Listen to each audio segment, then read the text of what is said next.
So about a year ago, we started getting letters from the city because one neighbor was complaining about the fact that we had 3 or 4 employee cars parked on the street legally in front of our home, as well as a delivery car in the driveway. We did our best to deal with this directly with our neighbor in the city by, well, removing the cars from the street, removing the delivery truck, but it wasn't enough. The city in that time and the neighbor realized that we had non-resident employees here. We were violating a zoning ordinance. And so the city has started to close in. Over the summer, we experienced some real issues with them, but we thought that we would have the 18 minimum months that we needed to take the next step. Just 2 weeks ago, we were served a demand notice and given 4 months to move all of our production to a commercial space.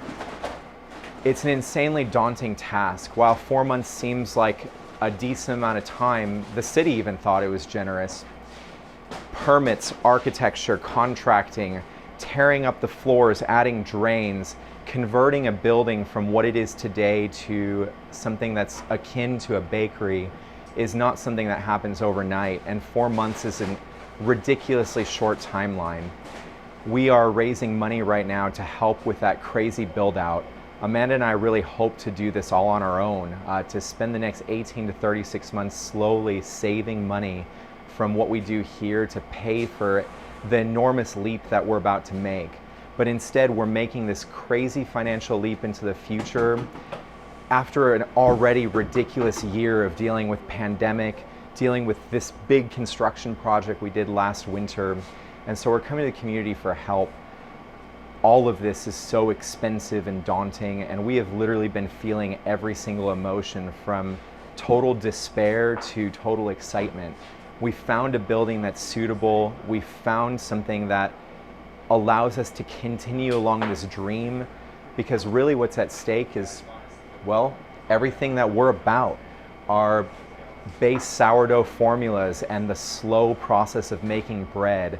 The fact that we have a crew that's literally family to us, those are the consequences of not getting this right. And so we hope that as the community bakery that we've been over the past 3 years, we can continue to forge ahead to a new future of being a community bakery. But in the meantime, we're coming to our community for help, to help us get up off the ground and remain sustainable. We thank you for coming along this journey with us and supporting us. We're excited about the future, albeit extremely nervous about being pushed so fast, much faster than we thought that we could do sustainably on our own. But we think that with your help, we can bridge to the next level and remain sustainable, remain true to what proof is, carrying proof into a brighter future. So thank you again.